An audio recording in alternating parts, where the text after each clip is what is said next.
안녕하세요. 1타 강사 치아쌤입니다. 오늘은 제가 돌출입에 대해서 한번 말씀을 드려볼 텐데요. 여러분들은 어떤 얼굴을 돌출입이라고 생각을 하실까요?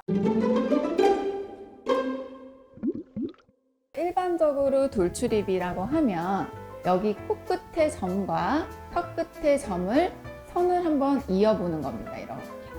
근데 이 선에서 입술이 한 2mm에서 4mm 정도 들어가 있으면 돌출입이 아니에요. 이 선에서 입술이 튀어나왔죠? 이게 돌출입입니다. 돌출입의 종류가 굉장히 여러 가지가 있어요. 일단 코가 낮으면 또 돌출입이 되겠죠. 코끝에서 턱끝을 연결한 선을 이렇게 그렸더니 입이 다 튀어나오죠.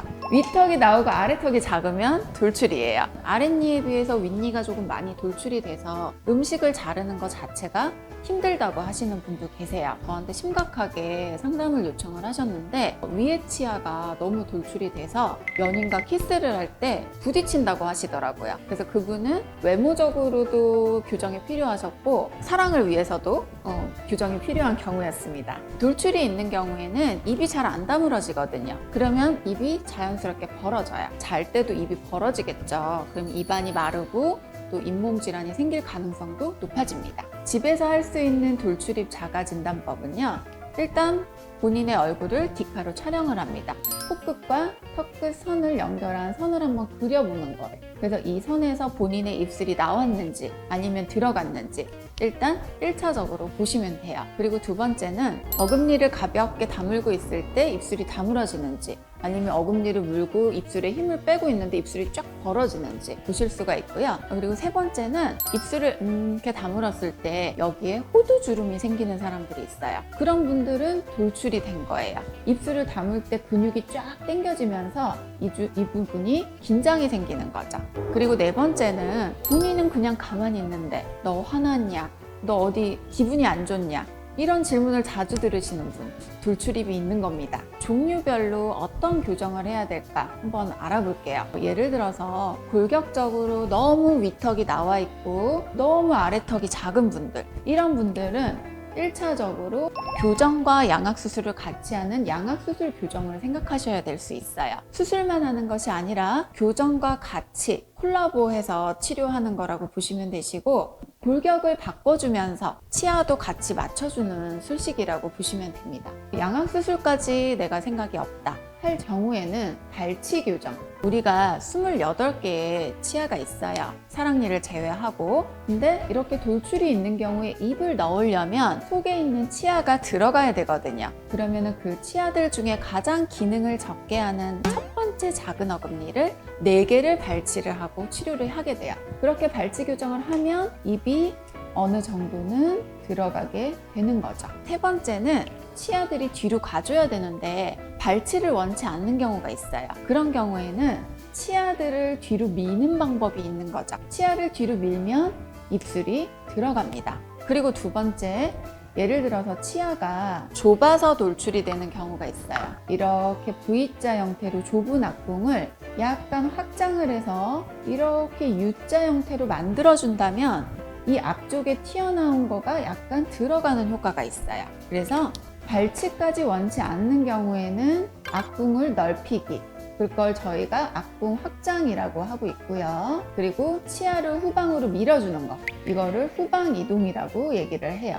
이렇게 악궁 확장과 후방 이동을 해주면 치아를 발치하지 않고 또는 양악수술을 하지 않고 입이 약간은 들어가게 할 수가 있어요. 각각 이렇게 치료를 선택을 할 때는 본인의 치아 상태, 또 골격적인 상태에 따라서 전문의가 선택을 하게 되고요. 돌출입 교정을 하지 않으면 어떤 문제가 생길까요? 일단 제가 본 많은 돌출입 교정 환자분들 중에서 앞니가 이렇게 우리가 보통 대문니라고도 하죠. 이 치아가 옆에서 봤을 때 튀어나와 있어요.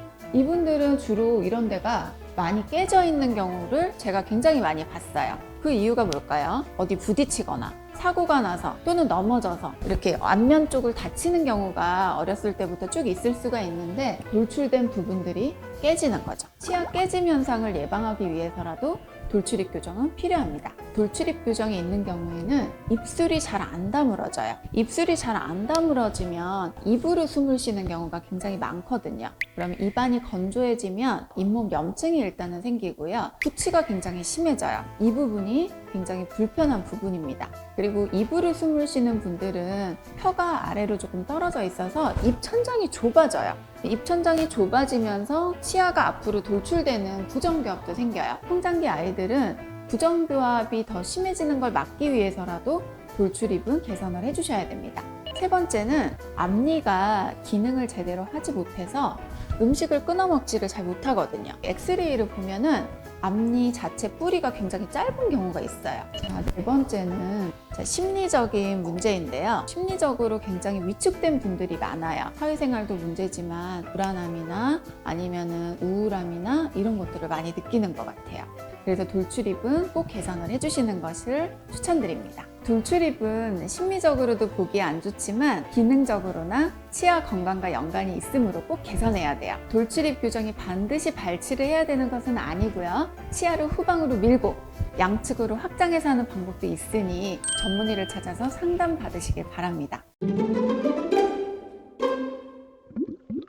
돌출입 교정 환자분들에 대해서 실제 케이스를 한번 살펴보려고 하는데요.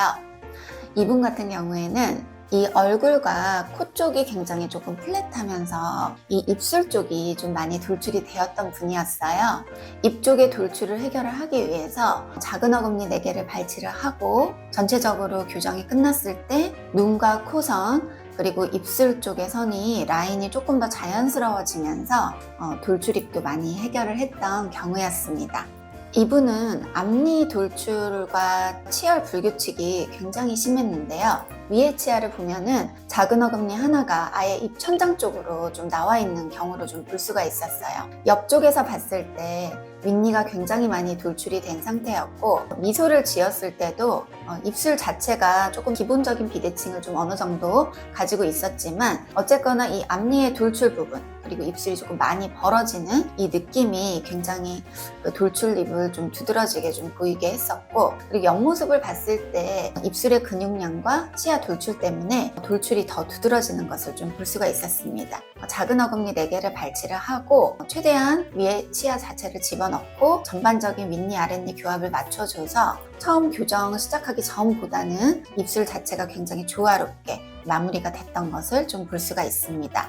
이분은 정면에서 봤을 때 치아 덧니가 굉장히 좀 두드러져서 보였던 경우고요. 그것 때문에 자연스럽게 좀 웃기도 어려웠던 그런 여자분이셨습니다. 옆모습에서 봤을 때 이 돌출이랑 덧니 때문에 입술이 굉장히 많이 좀 벌어져 보이고 예쁘지 않았었는데요. 작은 어금니 4개를 발치를 하고 굉장히 자신 있게 웃는 모습도 좀 볼 수가 있었고 또 덧니도 개선이 되면서 스마일 라인이 굉장히 예뻐졌던 그런 경우였고요. 굉장히 만족하셨던 경우였습니다. 청소년 아이였는데 특히 윗니가 굉장히 많이 이렇게 돌출이 됐어요. 우리가 치아를 보면은 앞궁이 조금 넓게 U자 형태의 U 쉐입을 보여야 되는데 치열이 좀 V자로 앞니가 이렇게 좀 툭 튀어나온 그런 경우가 굉장히 많거든요.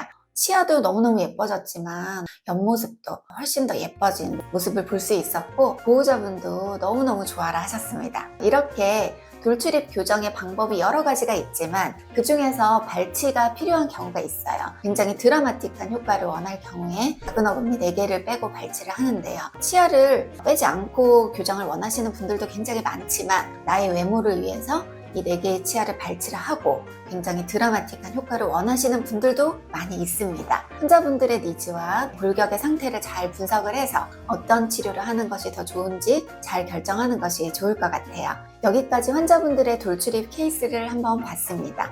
치아쌤이었습니다. 감사합니다.